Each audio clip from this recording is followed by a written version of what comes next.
Economics is one subject which should be made compulsory, I think. Life is based, the way life works, it's all intertwined with each other. But economy is the fundamental important part of any well-functioning society. When I joined PwC, I was in the consulting and advisory and assurance part. Wiseman is basically, the idea was, I thought a lot, maybe a few months, okay, what should the name of the company be? The wisdom was always something which inspired me. So, but I thought, okay, wisdom, it sounds too common.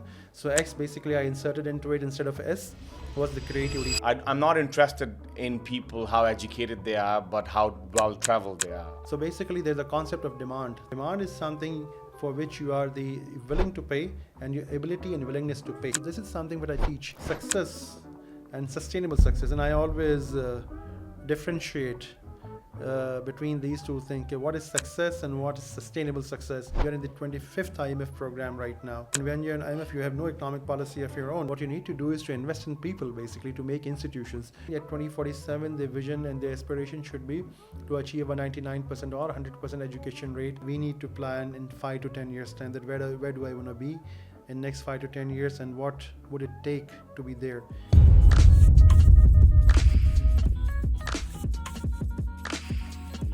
Noman Abdul Majid, thank you so much for joining us today, and I'm extremely grateful for you to have stopped by while you were visiting from Riyadh. And I'm extremely grateful. The reason I say this is because oftentimes when you're busy, it's very difficult to take the time out, right? But you were kind enough to do that for us. And you are a CEO of Wiseman with an X. I'm interested to know the rationale behind that. But most importantly, we are looking forward to getting into what it takes to make a sustainable, thriving economy. And being an economist, I want to see what your thoughts are around the current situation in Pakistan and on a macro level as well, global landscape. So why don't you introduce yourself to the audience and bring us through your journey, that where it all started? Bismillahirrahmanirrahim. Thank you, Amin. Thanks for inviting. The journey started around 25 years ago. It seems like ages. I still remember when I first walked into my chartered accountancy class, and then I was wondering what this profession is all about. But ever since then, it was 1998, more than 25 years. Then I joined PwC. I was in the consulting and advisory and assurance part, as well as then once I left my accountancy profession, alongside I did my master's in economics and did my management accountancy from UK. But I realized that life is more than an accountancy. The economics was always the passion. That's what I wanted to pursue, but I could not do it on a full-time basis for certain reasons. I still feel that I should have done that.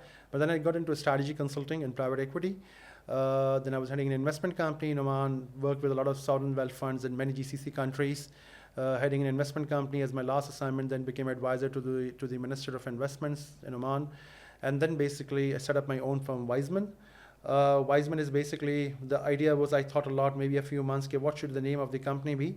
The wisdom was always something which inspired me. So, but I thought, okay, wisdom, sounds too common. So X basically I inserted into it instead of S was the creativity. So I have firmly believed that, in order to be successful in life, you have to combine the ancient with the modern. So wisdom is basically, I believe that the laws of nature, the universal truths and everything, so that's the wisdom part. X is the creativity combined, what's happening as of today, what's driving the global economy and everything. So I think that when we combine the old and the new, the ancient wisdom along with the modernity, that's what the winning formula for success is. So that's what, now I am working mostly in Riyadh, Oman, UAE, many GCC countries, and I've worked in more than 10 countries. So that's what my brief journey is. Then alongside I did my another master's in Islamic finance from Malaysia, as in because Islamic finance always inspired me.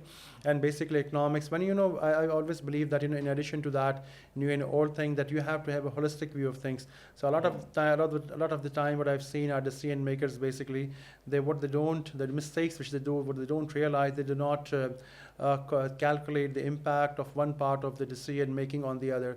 So basically sometimes we are taking political decisions without taking into account how it is going to impact the economy. And sometimes we are taking economic decisions or social decisions without realizing how it's going to impact the politics. So life is based, the way life works, it's all intertwined with each other. That's why Allah subhanahu wa ta'ala has made the system. But we fail to realize what kind of corresponding impact our actions are going to create.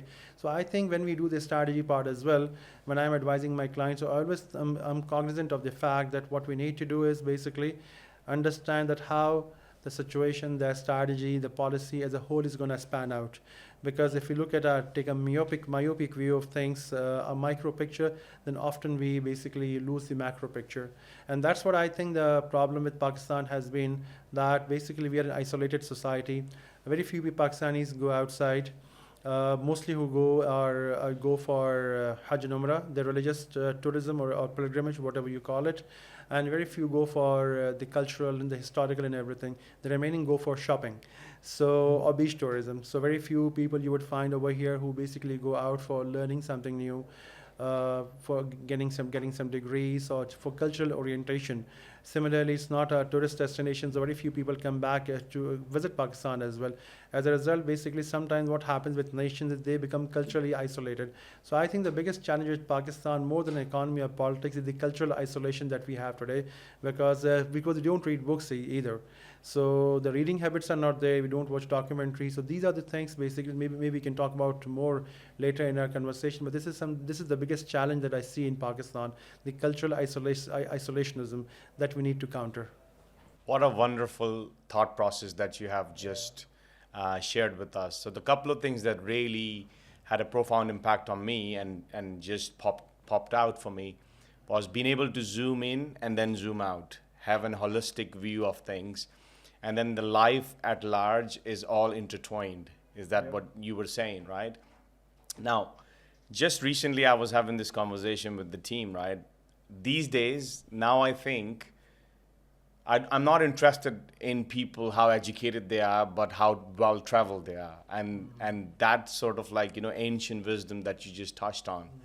And then within the name of your organization, right? This innovative part, that being able to connect the dot from what we already know and then make it advanced with a balanced approach. It's so beautiful. So, when you say that we should be able to go out there more than just beach holidays or shopping, what kind of practical advice, or what should one be thinking if they are going out in the world into different countries? Let me give you an example. Basically, I was in Thailand. Thailand is known for shopping and beaches and everything, but Thailand, they have a beautiful history as well. So I was visiting the Grand Palace in Bangkok. So basically, when I reached there, and I just looked around myself, that what kind of people are visiting. So there were the bulk of the people were from the Asian side, Asian countries.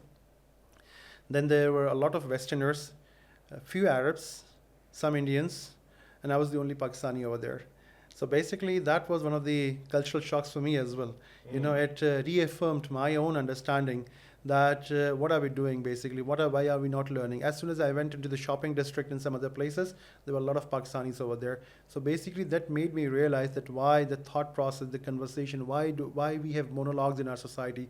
Why don't we have a dialogue? Probably a lot of audience may not know the difference. We in our society have a lot of people who do monologue because they know everything. So anybody who knows everything, he speaks and he speaks. Anybody who has yet to learn, he has a dialogue. He listens more and speaks less.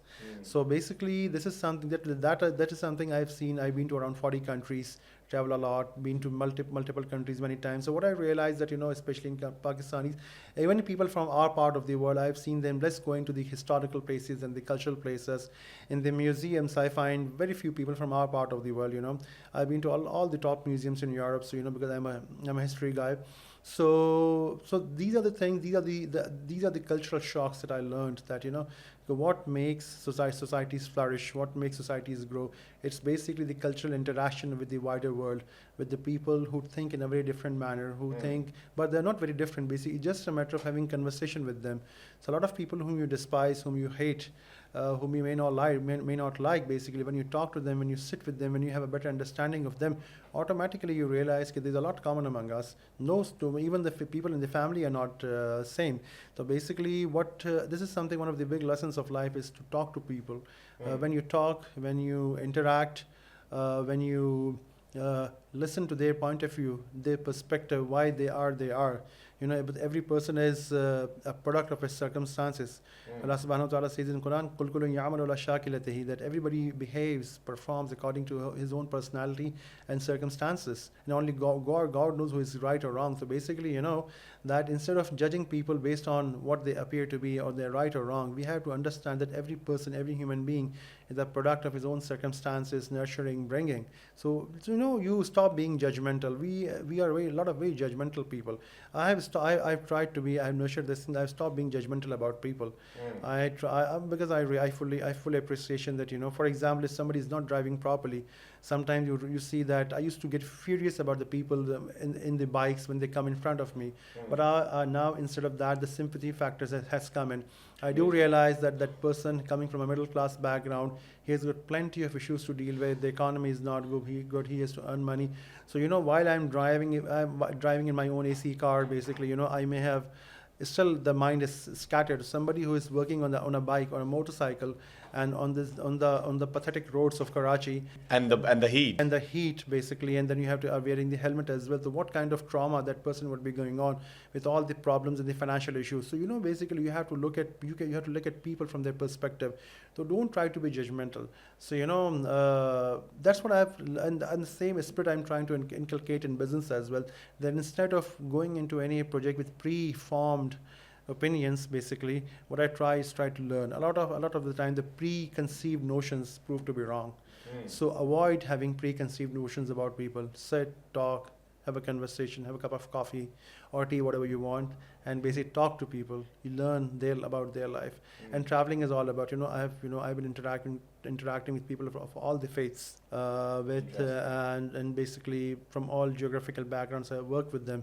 And when you talk to them, when you show respect to their point of view, only then you are able to convey your point of view as well. It's so beautiful. You being an accountant, numbers, which is usually associated with our left hemisphere, our left brain, and all of your conversation was all about right hemisphere, your right brain, right? And that's just like an amazing combination for one to have, right? And when you sort of understand other people's perspectives, you then become empathetic, right? So you have the empathy for others. And just the other day I was doing this talk, right? And I asked a question that does anybody know what design thinking is? And many people, of course, because they're in the startup ecosystem, they knew, right? And then I said, okay, what they teach in Stanford, because this is where they use this tool as to teach innovation, design thinking. Does anybody know the first step of design thinking, right? And a couple of them started with step 2 and step 3, but nobody was able to identify the step 1. And the step 1 is empathizing with the person you're solving the problem with.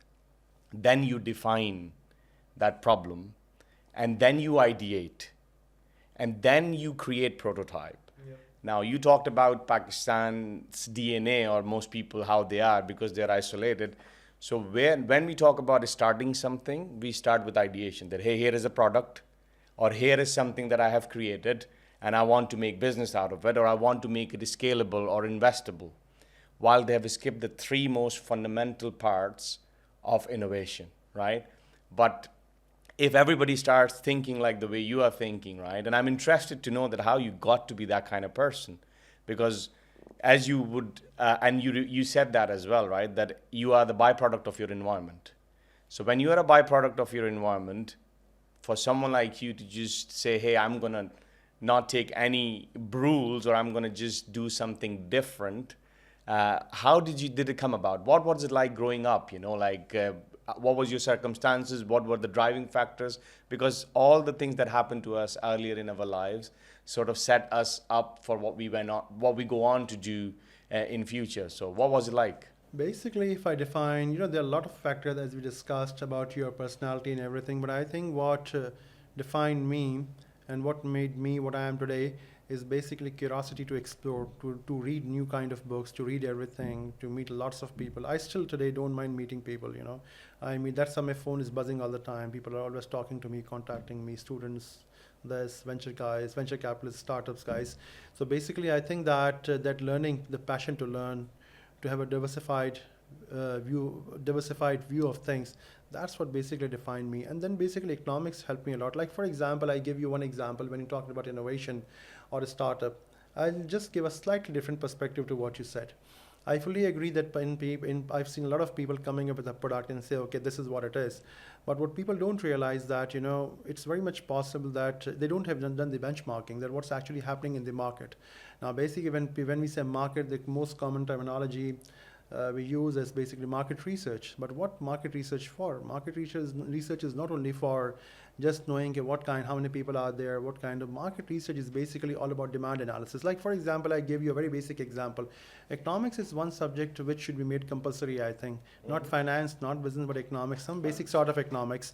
So basically there's a concept of demand. So basically demand, and when if you're studying economics from a good teacher, he'll tell you that there's a difference between want, need, and demand. So want is basically a desire, need is something you need, necessity, but demand is something for which you are willing to pay, and your ability and willingness to pay. Okay, so basically a lot of people, a lot of startups, and this is a very important point when you are doing the market research, you are not doing a market research for understanding the wants of the people or the needs of the people. You are doing the market research to understand the demand of the people, and demand is the ability and the willingness to pay. Now people may be needing something or wanting something, but they may not have the purchasing power to do that.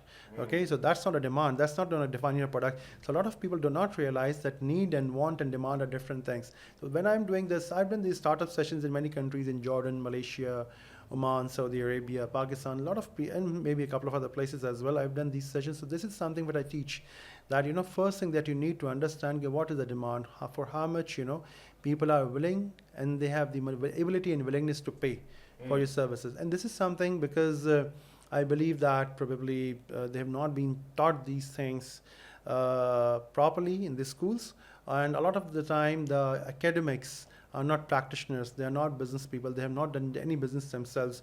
So something, basically all these ideas that we are talking about, I am talking about, you are talking about, basically, this is something we have learned practically with experience in life, because you have to practice all these things.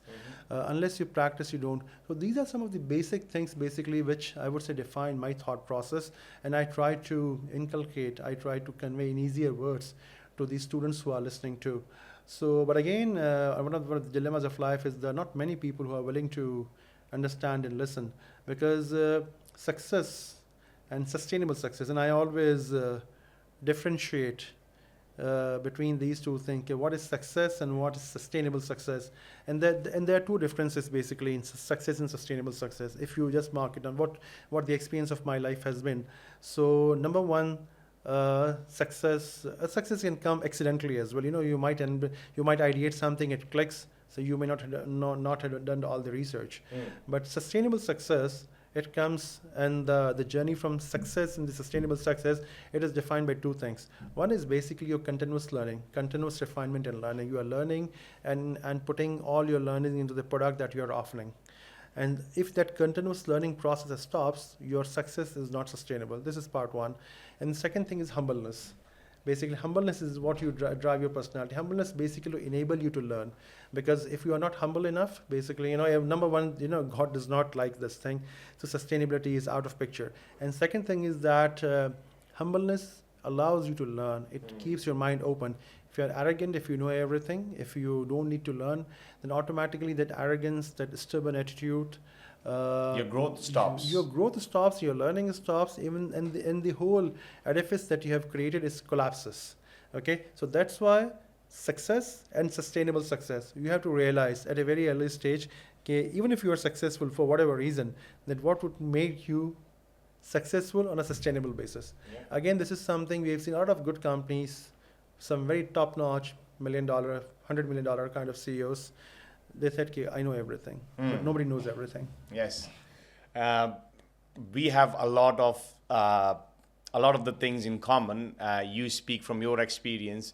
When you were talking to me about, the demand part, my simplified version of it is that you ought to find the problem which is causing pain, right? And then once you have identified that, even if your customer doesn't realize it, that's fine, that's innovation, And then you give them the painkiller. So if you have a pain, you will put your food aside and you will give me the painkiller, right? So that makes that economic sense, right? And the second thing that really, really resonated with me, I always talk about first principles. So we can get very fancy with a lot of the details and we can really quick get lost because there are a lot of different perspectives. But economy is the fundamental important part of any well-functioning society, if you think about it. So for me, economy, the way I understand it, is transaction. If the transaction is happening, that means that there is a supply, there is a demand. And if that's happening with the productivity growth, where you are giving something unique to the world or something meaningful or a painkiller, naturally what you are doing is you are actually boosting your economy. Now, that's a very simplified, dumbified version that I tell myself, right? But you would be surprised that these, successful, applauded individuals who happen to get lucky, and once in a blue moon, many people actually, once in a blue moon, you might get lucky, but many people on a regular basis win lotteries. But the reason most of them accidental success cannot last is because the lottery money runs out rather quick, because they didn't become the product themselves, right? They didn't fall in love with the walk. And the money goes real quick because the financial discipline, the basic fundamentals were not there.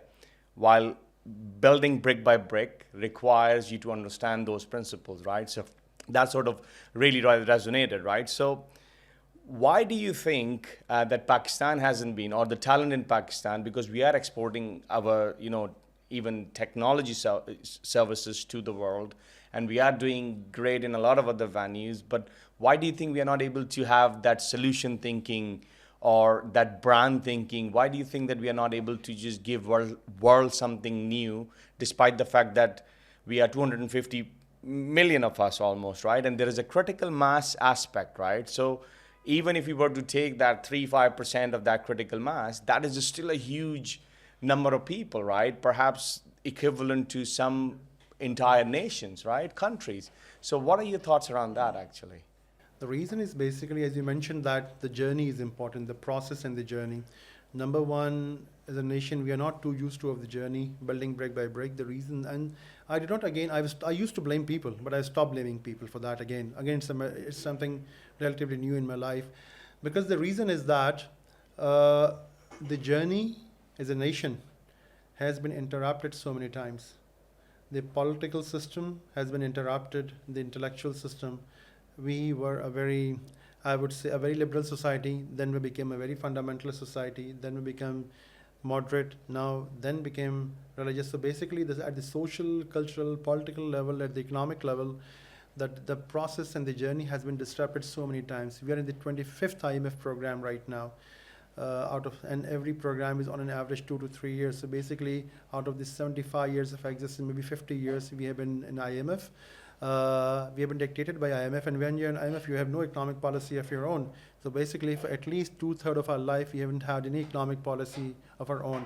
And then we have been this allies and that allies and X allies and Y allies. And when you are allies of superpowers, you have no political policy of your own either. So basically, if you do, as a country, we do not have any political or economic policy of our own, then how do you basically expect that the people to think in that long-term perspective? So people basically also tend to think, you would have seen, it's a matter of survival. If you go to any big businessman in Pakistan, in Karachi, you would say, yeah, why? But you would, when you have a conversation with him, as an outsider, you might blame that they do not have the vision, they do not think big, etc., etc. But when you have a conversation with them, you would realize that it's not only about thinking big.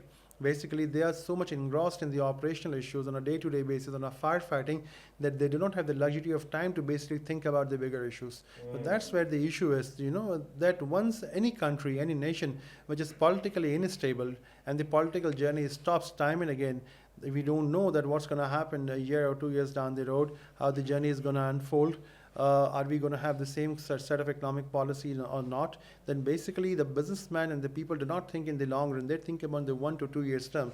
So if you have an economic perspective for next 1 to 2 years, so your business model is going to revolve around that time, 1 to 2 years. But if you have got a perspective basically of next 5 to 10 or 20 years, then automatically you are going to build, as you said, the brick by brick. But for that you need the luxury of time.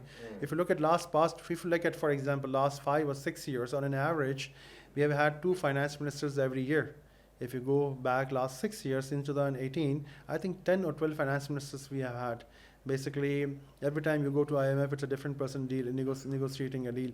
So basically, you don't know that who is going to be the next person, the person in charge after a year or so. So this is the biggest problem. So if you look at the example of India, when Manmohan Singh made the reformation plan of India, and I think after that 8 years or something, he was the finance minister. Then he became the prime minister. So I think for 12 to 15 years, he was the guy in charge who had the opportunity to basically create develop and implement the economic model which he envisaged. We haven't had any sort of continuity of that sort. Basically, we haven't had any policymaker, any economist, any finance minister who has been in chair for such a long time, who can basically conceive, envisage, envision, and basically implement that thing as well. It's not possible to basically implement what I have envisioned by you.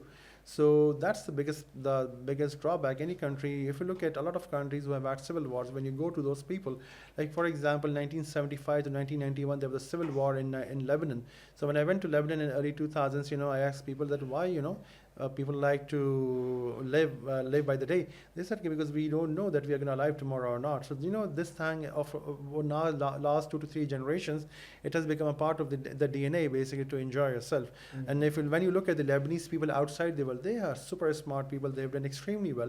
Look at the Pakistanis who are gone outside. Like for example, look at the Pakistani billionaires in Pakistan. All the Pakistani billionaires, almost all today, who are living in Pakistan, they become billionaires through the real estate or trading or the stocks or some sort of one of the rentier industries. How many knowledge-based billionaires do we have in the country? Zero. There is not a single actually knowledge-based. These are the people who somehow they knew how to go around in the system and they became billionaires. Now I think everybody wants to talk about venture capital, but but the reality of life is that these guys became billionaires through trading and knowing how to go around in the system. Look at the Chinese economy or the American economy. You have full of long list of people who are billionaires in the technology and the knowledge-based industries. Look at the Pakistanis who have gone to different countries. They've done extremely well. They have become at least millionaires and some billionaires in the knowledge-based industries. But why those Pakistanis could not flourish over here? You have the second generation Pakistanis basically who became the mayors and the governors and of in UK of some big cities and everything. But when you look at their history, their father or grandfather was probably a truck driver who came from a remote village of Pakistan. Just imagine if they were in Pakistan, he would have been still a truck driver. His son would have been that. Because the system does not give you the opportunity to flourish.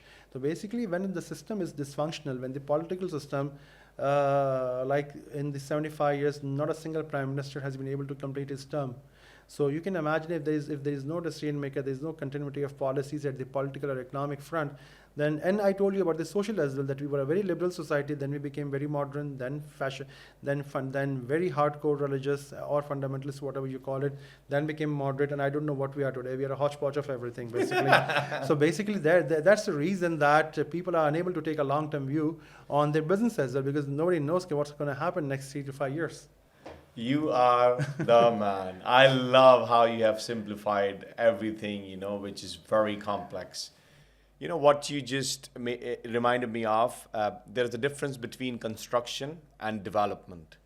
We are very good at constructing because we just don't have time to plan. And when we don't have time to plan, that we will put anything anywhere because it seems okay for that given moment in time. Someone else comes with a little bit of a zoom out view and they're like, oh, what did you do? And then we will be just clearing it out. If I may interrupt you, I was talking to somebody basically, and we were talking about the utilization of charity and welfare and everything. I was trying to, he said that we are we are creating a new building for something.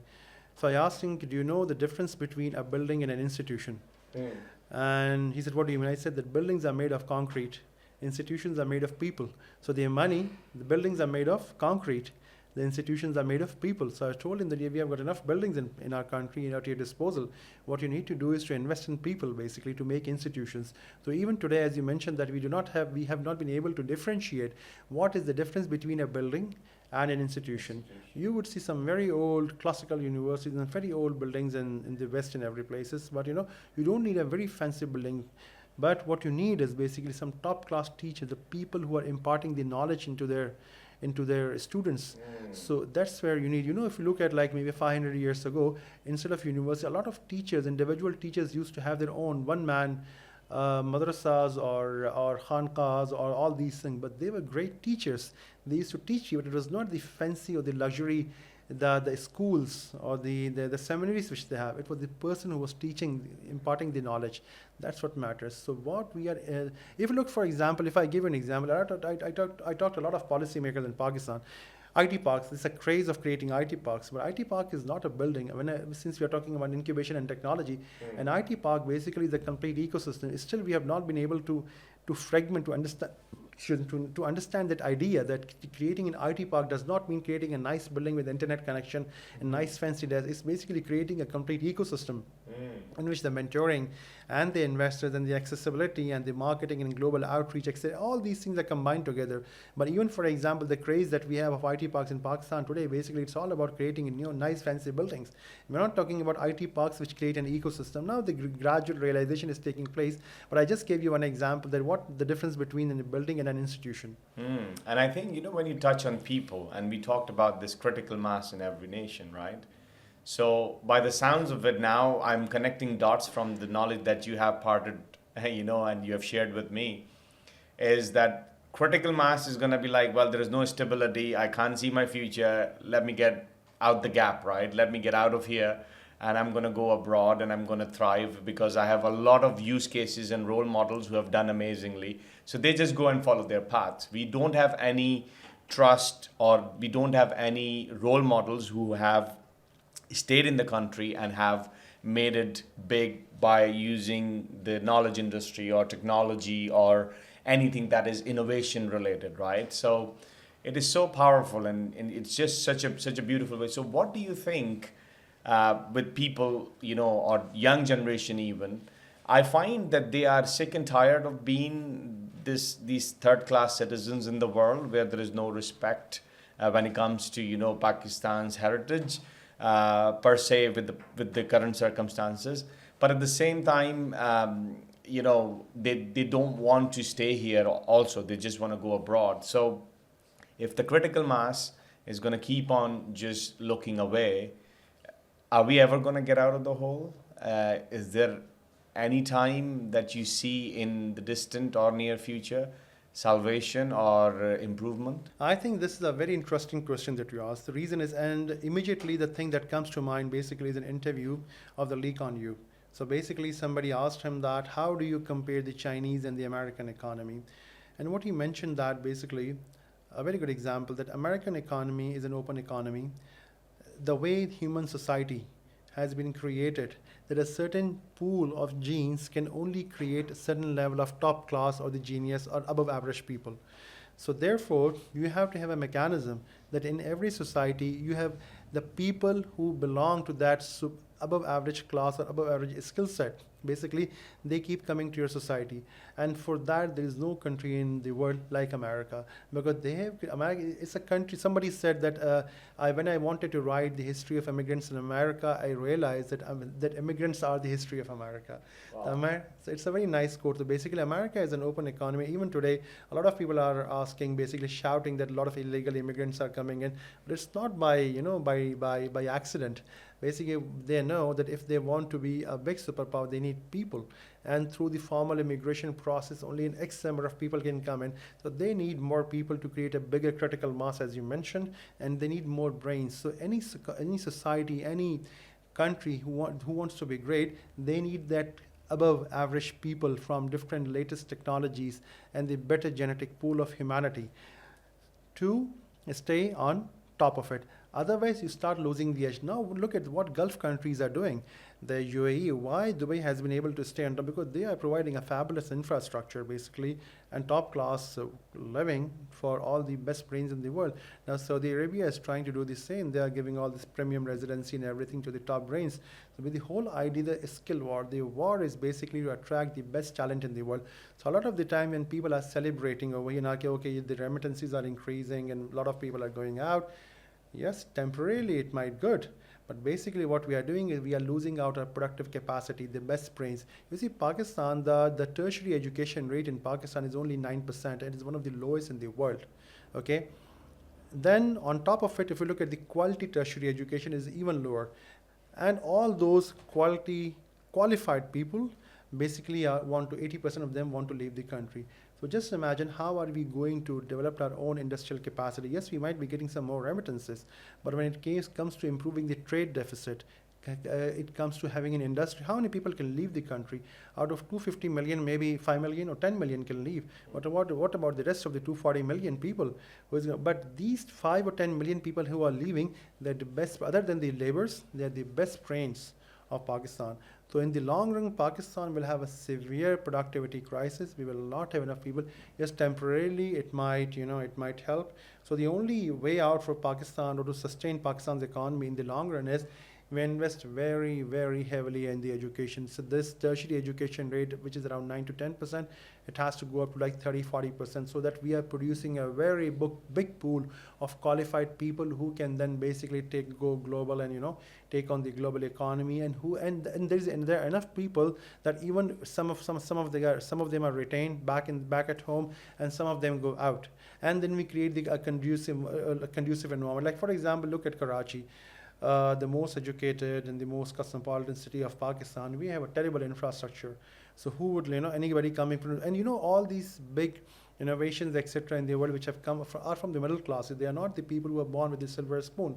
Now look at the people and the localities and the area where the middle classes in Karachi are living. The roads are non-existent, the water is not there, there is a daily problem of electricity, and on top of it there is inflation, the jobs are not there. So how are we going to do? So those who are the brightest among them, the world is waiting for them.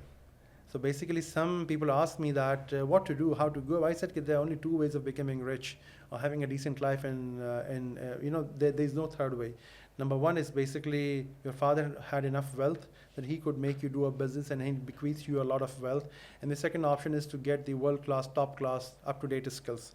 If you're not willing to acquire the latest skills, then basically there's no place for you in the world, in the global economy or in the local economy. So basically, Pakistan, I think that if the current rate of mass exodus continues, especially of the educated and the brightest people, then yes, temporarily in next 5 to 10 years, we might feel that basically, a lot of the remittances are growing, people are putting in money, but in the long run, we will have a severe productivity crisis. We will not have enough people. Now, some people might say that, we have got a lot of people. Yes, we have got a lot of people, but they are human beings. Converting human beings into human resources or human capital is a different ball game. So we often do not differentiate between human beings and human capital. So basically, first is a human being, then it's a human resource, then it's a human capital. It's a three-tier journey. Okay, so right now we have got a lot of human beings, few human resources, and very few human capital. Okay, so and that human capital is actually leaving. Okay, resources are on the way out as well. I was in one country, I will not name, but it was one of the Russia, post-Soviet Russian countries I was visiting over there. I said, what's happening? He said that we have got a saying in our country that the people with the golden brains left and the people with the golden hands also left. Now people with the golden teeth are remaining. So basically, the golden brains were the brightest, the business people, and actually, they were referring to Jews, unfortunately or fortunately, whatever you call it. That they left. Then the real hardworking people, also left. Now the people who are the pseudo rich, who like to put their gold filling on top of their teeth, and basically they want to eat the resources of the country. The people with the golden brain left, with the golden hands left, and the people with the golden teeth are remaining. So I think that what's happening in Pakistan as well, it's the same thing. That the golden brains, the golden hands are leaving, and the golden teeth are remaining. What a profound wisdom that you shared with the audience. I think this is a very, very deep message. You see, youth, I don't think they would understand that if they're not going to work on their craft, they are not even going to be classed as golden hands in the countries or developed nations or where they want to migrate to. So they will end up doing very mediocre job, and they will have resent in the end, and we have seen that as well. So yes, there are success stories of people who migrate out of Pakistan, but not everybody is living the great life. They have a lot of resent to have missed on family and have missed on the life they could have had here, because they are living in a first world country, but they are the third class citizens over there, right? So understanding that, you just have simplified it, right? That the golden brains are gone, the hands are actually now grabbed with the Middle East, the development that's happening, and only the ones who want to just eat are there. And so if you're going to keep on taking and not giving anything back, so the smallest of the leaks can empty the largest of the barrels? Actually, they said that we have a small pool of golden brains and golden hands, unfortunately. The reason is that our education system is pathetic. Unfortunately, people with all the talent which God has bestowed upon them, they do not have the opportunity to acquire education. Okay. Now, some people say, okay, and I don't agree to that, that skills are more important than education. Yes, skills and education both are important. You have to educate yourself. You have to gain these skills as well. But the pool that we are creating, because as I said that, if around 20 to 30 million or 40 million kids are out of school, still we are following the same 1960s, 70s curriculum, or even the new curriculum that we have made, the teachers are not equipped to impart that, or we have donkeys sitting in a lot of the government schools, and the private schools are unaffordable for a lot of people. So basically, it's a very small pool of students, of rightly qualified, rightly trained students that we are producing. And basically, there is no fault of others, but just their only fault was that they were born in very poor families or the lower middle class families who did not have adequate resources to take them to the next level. So a lot of people, despite having all the skills and all the talent which they have, they do not have access to that sort of skills and the training and everything. So that's why we need to create that pool of people. I have seen the best model that I saw of late was Salani's SMIT, mass IT training. So basically mass IT training program. So that mass training, what we need is mass training. Even when the success ratio out of that mass training is low, then since it's mass, you end up creating a lot of success stories. But if very few people have access to that quality of education and training, basically, then the success stories that we create is restricted for only a certain class of people and a very lower percentage of people. So I think that we need more mass training, mass education programs so that more and more people have access. We need to widen the pool. Right now, the pool is very small, and the pool is going out, basically.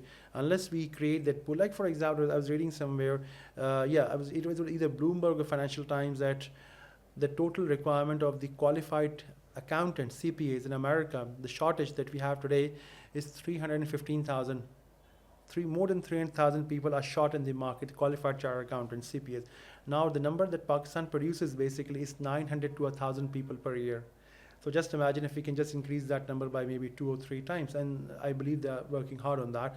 But the point I'm trying to make, for example, look at the nurses. The global economy needs millions of nurses. Private school teachers, I think the demand is the forecasted demand is around 2 million private school teachers in the next 10 years or something like that. So we have got a lot of people, we have got a lot of resources we can convert. Even, for example, in the Eastern Europe, there is a shortage of certified drivers.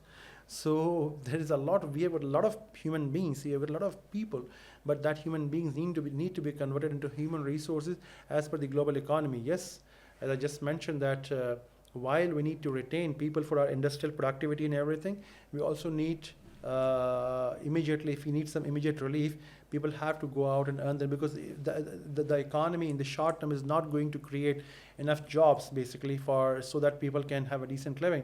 At least when one man goes out anywhere in the world, the whole family or even the greater family is basically made up. They take care of it in terms of food, education. The next generation is taken care of, although he has to sacrifice his life. But that's fine. If that guy was hanging around over here, he would have had no future. So I think that we need to enhance that pool of education and training. And the only survival that we have as a nation, basically, is to invest in the education and training of our people. There is no other alternative. No society in human history has ever progressed or ever developed just by not investing in education. So it's a universal phenomena. And we cannot progress either without investing in education. My follow-on question is, what piece of advice would you give to the youth, then people who are actually in their, let's say, 20s till their late 30s, early 40s, and then the people who are now beyond that? So there are 3 segmentation coming to mind. So in order for us to have something tangible, a roadmap or a plan, let's say if we were to say Pakistan in 2047, when it's going to be 100 years, right? What tangible piece of advice you would give for a very positive outcome which can really turn things around? I think a very pertinent question. What positive message can we give? And it's basically the humongous opportunities globally for the skilled people. So as a nation and as an individual. If you go more specific, for example, what I would say, the people who are in their 30s and 40s or in their 20s do not stop learning. Unfortunately, in Pakistan, I've seen this culture that people stop reading books, stop nurturing themselves, stop learning, so that those days are over. If you want to survive, if you are a businessman or you are a professional worker, and more so if you're a professional worker, you're a knowledge worker, gain specialization and see what's happening globally. So these what you call MOOCs, massive open online courses, the likes of Coursera and all these things. What they give you basically that extra edge or sharpening that you need in terms of what's happening globally as of today. So there's so much, and even sometimes you don't have to pay for that, or even for example, sometimes you don't need a actual certification, but what you need is a nurturing of your skill set. So what I would suggest that all the people who are listening to me, one piece of advice is specialize and continue specializing, continue investing in yourself in whatever domain you are now. For example, AI is redefining. So like if you're in marketing or a finance guy, just Google, go what are the best courses available, AI in finance, AI in marketing, just learn. Otherwise, it's not, and do not take it as a matter of option that yes, I do it for something extra. It's a matter of survival. If you want to survive, if you don't want to survive 5 years down the road, you'll be redundant. Nobody's going to give you a job. It is more important for people who are in their 30s and 40s to redefine themselves, to learn themselves, because as soon as you reach 45, it's a young man's world basically, because who have got more appetite, who can put in long hours. So basically, if you really want to be relevant, if you want to stay relevant, you have to be up to date. And what as about a nation, basically, we have to invest heavily in our, I would say, the education and the skill set, and of course, we have to be politically more stable. We cannot afford. We need whatever the political differences we have to resolve them amicably. The political process has to continue, and the country has to move on. After a lot of efforts, last few years of turbulence, we have been able to gain some macroeconomic level of stability, which is very positive. The inflation is down, the interest rates are going to come down as well. So it will give some more room basically to government to invest in people, to invest in economy, to invest in infrastructure. So I think that 6 months to a year down the road, things are going to be better. Things are going to improve in the sense that there could be improved economic activity compared to what we have had for the last 2 years. And once the economy improves, automatically the optimism and the sentiment is going to improve as well. But again, but it all depends how sustainable can we make it. And I think at 2047, the vision and the aspiration should be to achieve a 99% or 100% education rate, or at least we should say, okay, at least the primary education should be 100%, and maybe 80 to 90% secondary education, and the tertiary education rate, which is pathetic right now at 9%. Maybe we can grow it up to 20 to 30%. So that should be the vision. So in that case, basically, as you said, that in terms of the people, the challenges that you have in terms of traveling and visas and the kind of treatment that you get, once we become an educated nation, people then automatically all these problems are going to be solved. And one more question as we are coming up to the end of our conversation, because the gold nuggets that you have dropped today are just so beautiful. Thank you for that. It means a lot. So as you said, supply and demand, right? So let's say we create this supply of well-groomed, switched on individuals who are ready to serve. Now, of course, if they're ready to serve, they're going to go and build other economies, right? But in order for you to just have them, you need to have that, demand side here inbuilt as well. So this is where our interest is startup and, getting people to have healthy relationship with failure, think innovatively, because as they say, right, is the necessity is the mother of all inventions. So if we are going through these tough times, we have a fighting chance, in my belief, to create those phoenixes we reference them to, that they can actually create a lot of opportunities, not only for themselves, but for the people around them. So for the policymakers per se, right, for the people who are the enablers or feeders to the ecosystem, and the people who are working in those organizations, for those two groups, what piece of advice would you give them separately before we end our conversation? For the policymakers, I think that they need to, a lot of policymakers do not really understand the challenges of the business. So what they need to see that what challenges actually the taxation system is the biggest impediment. So what we need to do is like digitization of economy at a massive scale. It should be a digital economy, Pakistan, like for example, Saudi Arabia Vision 2030 says that 80% of the economy is going to be cashless by in next 6 to 7 years. So we need to have that sort of a Vision 2030 or 2035, whatever it is, or 2040. So 2047 is still too far. Maybe next 5 to 10 years vision where we create a digital economy. And the policy making has to be consistent. The taxation system has to be ultra efficient. The taxes have to be low. We cannot expect high penetration of taxes at these exorbitant rates and with zero facilities. So the decision makers need to understand that if you really want Pakistan economy to grow, then the taxation rates have to be brought down. The infrastructure, at least the basic infrastructure, has to improve. All these things, and automatically the Pakistanis are a resilient nation. Automatically they will grow and they will excel. For the people, as I've already mentioned, keep sharpening your skills. Just in whatever domain you are, keep learning, and be disciplined. I believe that discipline and hard work never go to waste. And of course, you have to be positive, as you said, your relationship with failure. Yeah, of course, that's very important. For that, you have to look at the lives of the people who really made it up. And if you look at the life of all these successful people, they were consistently hardworking. Other than hardworking, there's nothing else. All these successful people have two habits. Other than they are disciplined, they are hardworking, and they have that ability to make a comeback. So comeback is very important if you want to do something great in life. Life is not a straight away, journey. It's a cycle. A lot of bad things happen to you. You have to regather yourself and you have to make a comeback. But again, to make a comeback, you have to be disciplined and you have to be hardworking. Automatically, discipline brings a lot of, that automatic in our religion as well, that technically speaking, that we have to we have to work between tahajjud and isha and then sleep in between.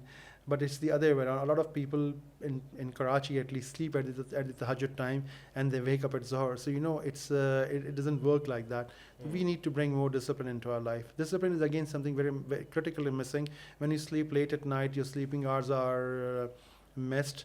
You are not in your positive energy, the best energy and best mindset in your office or at your workplace. It scuttles creativity as well. So I think that that's also that discipline has to be brought into our life. Automatically, a lot of the problems will be solved by virtue of the discipline. And as I mentioned, that the continuous learning and the professional development, keep learning whatever domain you are in, whatever you are doing. Just today, go and Google what's happening, what are the latest trends. Go to ChatGPT and say latest trends in marketing, latest trends in finance, whatever you are doing. Understand what are the best courses available and go and get them done. That's so wonderful. And I know I said it was the last question, but there's a comment and I would leave you to just add your bit to it. You mentioned Vision 2030. There is another goal that they have is that they want to move towards no-code development when it comes to technology, right? Yeah. And that's the future. And if we all are very short-sighted, and if we are not thinking about a little bit of a sort of like a zoom out, then whatever we are preparing the masses for today, it might just be outdated because the people who are thinking 10, 15, 20, 30 years ahead, they are like, okay, we don't even need that kind of dependency on human capital because machine is going to sort of replace. So that's one thing that just came to mind when you mentioned Vision 2030, because I was having that discussion with someone, right? That we do need to work on innovation. We do need to work on 0 to 1 simultaneously, as opposed to just waiting to have some sort of like a stable grounds. And that's sort of like what we are advocating, and that's why we are here on the ground. So you have been very phenomenal. I think that we need a Vision 2030 for each of us. Yes. So often we think about today and tomorrow in a week to 6 months' time. But I think that if you really want to be successful, and this is the hard lesson that I've learned myself, that we need to plan in 5 to 10 years' time, that where do I want to be in next 5 to 10 years, and what would it take to be there. We have to think in a Vision 2030, 2035 perspective. We cannot just keep planning for the next week or next year. Life doesn't work like that. I couldn't have ended this conversation on a better note. Thank you so much for stopping by and on a very short visit you are here for. And I really appreciate you sharing the wisdom that you have. Thank you. Thank you so much, Numan. My pleasure.